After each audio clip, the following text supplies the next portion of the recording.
Blessed be the name of the Lord. The book of Matthew chapter 13.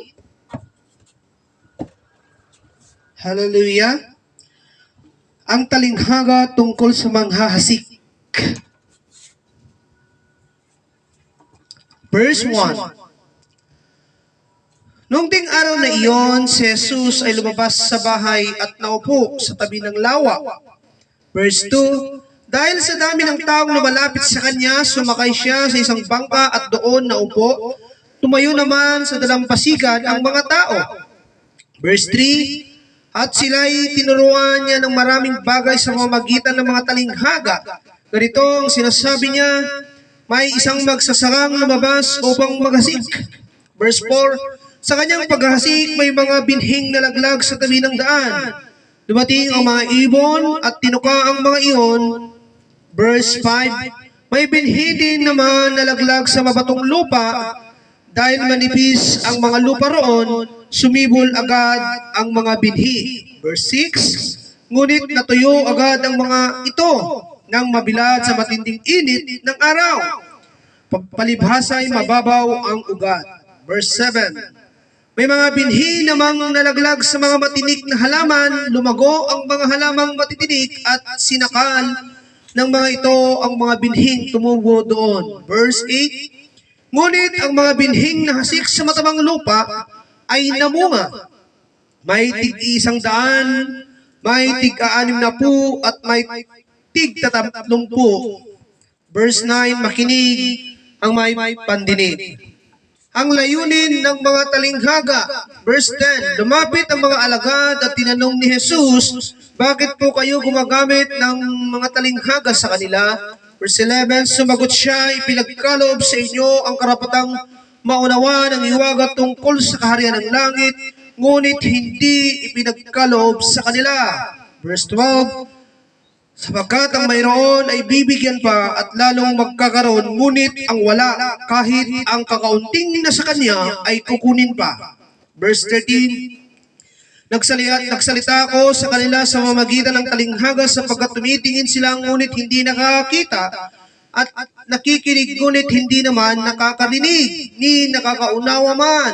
Verse 14, natutupad nga ang sa kanila ay ang propesiya na si Isaias na nagsasabi, makinig man kayo ng makinig, hindi kayo makakaunawa kailanman, at tumingin man kayo ng tumingin, hindi kayo makakakita kailanman. Verse 15, sapagkat naging mapurol ng isip ng mga taong ito, mahirap pakarinig ang kanilang mga tenga at ipinikit nila ang kanilang mga mata. Kung hindi gayon, sana'y nakakita ang kanilang mga mata, nakarinig ang kanilang mga tenga, nakaunawa ang kanilang mga isip, at nagbalik loob sa akin at pinagaling ko sila. Verse 16, subalit pinagpala kayo sapagkat nakakita ang iyong mga mata at nakakarinig ang iyong mga tenga. Verse 17, tandaan ninyo maraming mga propeta at matutuwid na tao ang nakahangad na makita ang inyong nasaksihan at marinig na inyong mga napapakinggan, subalit hindi nila ito nakita ni narinig. Ipinaliwanag ang talinghaga tungkol sa maghahasik. Verse 18, makinig kayo at unawain ang kahulugan ng talinghagang tungkol sa paghahasik, manghahasik.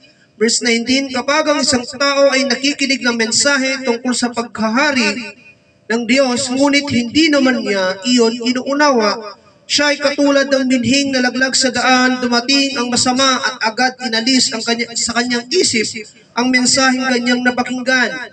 Verse 20, ang katulad naman ng binhing nalaglag sa mabatong lupa ay taong nakikinig ng mensahe na kaagad at masayang tumanggap nito. Verse 21, ngunit hindi tumimo ang mensahe sa kanyang puso, sandali lamang itong nananatili, at pagdating ng mga kapighatian, pagsubok, dahil sa mensahe, agad siyang tumatalikod sa kanyang pananampalataya. Verse 22, ang binhing namang nahulog na may matinig na halaman ay ang mga taong nakikinig ng mensahe, ngunit dahil sa pagkabalisa sa maraming mga bagay at pagkahumaling sa kayamanan, nawawala ng puwang ang kanilang puso ang mensahe at hindi na ito nagkakaroon ng bunga. Verse 23, at ang katulad naman ng binhing nasik sa matabang lupa ay ang mga taong dumirinig at umuunawang mabuti sa mensahe. Kaya't ito'y namumunga ng sagana, may tag-100, may tig-60, at may tig-30. Talinghaga tungkol sa mga damo sa trigo.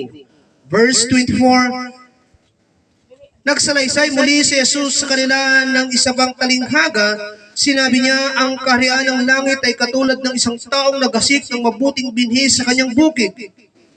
Verse 25, isang gabi, habang natutulog ang mga tao, dumating ang kanyang kaaway, nagasik ng mapanirang damo sa triguhan at saka umalis. Verse 26, nang tumubo ang mga bunga nang tumubo at magbunga ang trigo, lumitaw din ang mapanirang damo. Verse 27, kaya't pumunta ang mga utusan sa may-ari ng bukid at nagtanong, hindi po bang mabuting binhi lamang ang inihasik ninyo sa inyong bukid? Bakit po may damo ngayon? Verse 28, sumagot siya, isang kaaway ang may kagagawan nito.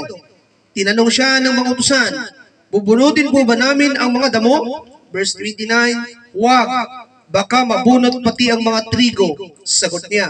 Verse 30, hayaan na lamang ninyong lumago kapwa ang damo at ang mga trigo hanggang sa anihan.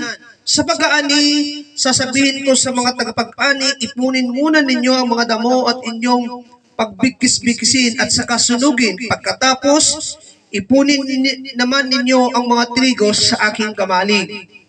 Talinghaga tungkol sa buto ng mustasa. Verse 31, sa pagpapatuloy, isa pang talinghaga ang isinalaysay ni Jesus sa kanila. Ang kaharian ng langit ay katulad ng isang buto ng mustasa na itinanim ng isang tao sa kanyang bukid. Verse 32, ang buto ng mustasa ang pinakamaliit sa lahat ng binhi. Ngunit pagtubo nito, ito'y nagiging mas malaki kaysa sa alinmang mga halaman at magiging punong kahoy, kaya nakakapagpugad ang mga ibon sa mga sanga nito. Talinghaga tungkol sa pampaalsa. Verse 33, nagsalaysay pa si Jesus sa isang talinghaga, ang kaharian ng langit ay katulad ng pampaalsa na inihalo ng isang babae sa 3 takal na harina hanggang umalsa ang buong masa ng harina. Ang paggamit ni Jesus ng mga talinghaga. Verse 34, ang lahat ng ito'y sinabi ni Jesus sa mga tao sa pamamagitan ng mga talinghaga at wala siyang itinuro sa kanila nang hindi sa pamamagitan ng talinghaga. Verse 35, sa gayon natupad ang sinasabi ng propeta, magsasalita ako sa pamamagitan ng mga talinghaga, ipapahayag ko sa ang mga bagay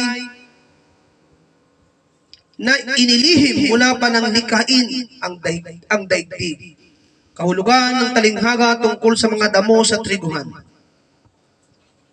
Verse 36, pagkatapos iniwan ni Jesus ang mga tao at pumasok siya sa bahay, lumapit ang kanyang mga alagad at sinabi sa kanya, ipaliwanag po ninyo sa amin ang talinghaga tungkol sa mapanirang damong tumubo sa bukid. Verse 37, sumagot si Jesus, ang naghasik ng mabubuting binhi ay ang anak ng tao. Verse 38, ang bukid ay ang daigdig. Ang mabuting binhi ay ang taong kabilang sa kaharian at ang mapanirang damo naman ay ang mga kabilang sa masama. Verse 39, ang kaaway na naghasik ng damo ay walang iba kundi ang dyablo. Ang panahon ng pag-aani ay ang katapusan ng daigdig at ang mga tagapag-ani naman ay ang mga anghel. Verse 40, kung paanong mga damo ay tinitipon at sinusunog, ganon din ang mangyayari sa katapusan ng daigdig. Verse 41, ipag-uutos ng anak ng tao ang kanyang mga anghel at natipunin nila mula sa kanyang kaharian ang lahat ng nagiging sanhi ng pagkakasala at ang lahat ng gumagawa ng masama. Verse 42, ihagis nila ang mga ito sa mga lumalagablab na pugon at doon mananangis sila at mangangalit ang kanilang mga ngipin. Verse 43, ngunit ang mga gumagawa ng matuwid ay magliliwanag na parang araw sa kaharian ng kanilang Ama. Makinig ang may pandinig. Ang natatagong kayamanan. Verse 44, ang kaharian ng langit ay katulad ng kayamanang nakabaon sa isang bukid. Nahukay ng isang tao, ngunit agad itong tinabunan. Tuwang-tuwa siya nang umalis at ibinenta ang lahat ng kanyang ari-arian upang bilhin ang bukid na iyon. Ang perlas na mahalaga. Verse 45. Ang kaharian ng langit ay katulad din ng isang negosyante na naghahanap ng mga mamahaling perlas. Verse 46. Nang makakita siya ng isang perlas na napakahalaga, umuwi siya at ipinagbili ang lahat ng kanyang ari-arian. Binili ang perlas na iyon. Ang lambat. Verse 47, ang kaharian ng langit ay katulad ng isang lambat na inihagis sa dagat at nakahuli ng sari-saring isda.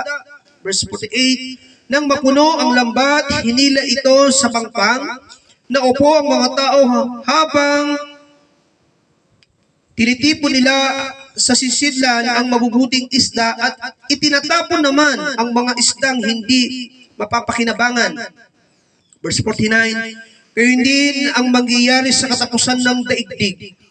Darating ang mga anghel, ihiwalay ang masasama sa mga matuwid. Verse 50,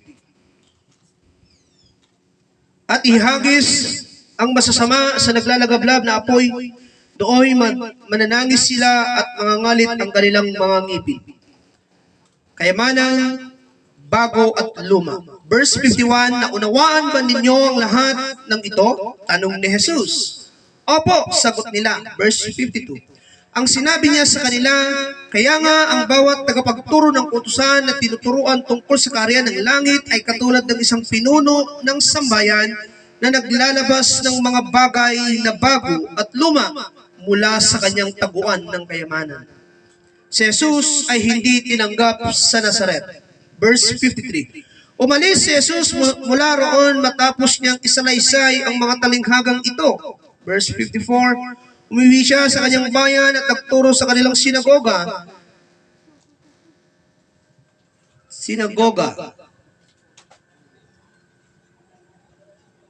Nagtaka ang mga nakarinig sa kanya kaya't kanilang itinanong saan kumuha ng ganyang karunungan ang taong iyan. Paano siya nakagawa ng mga himala? Verse 55. Hindi ba siya ang anak ng isang karpintero? Hindi ba si Maria ang kanyang ina? At sina Santiago, Jose, Simon at Judas ang kanyang mga kapatid? Verse 56. At taga rito rin ang kanyang mga kapatid na babae, di ba? Saan kaya niya natutuhan ang lahat ng iyan? Verse 57, at siya hindi nila pinaniwalaan, kaya't sinabi ni Jesus sa kanila, ang isang propeta ay iginagalang kahit saan maliban sa kanyang sariling bayan at sariling sambayan. Verse 58, at dahil ayaw nilang maniwala kay Jesus, hindi siya gumawa roon ng maraming himala. Glory to God. Blessed be the name of the Lord. Okay na ba?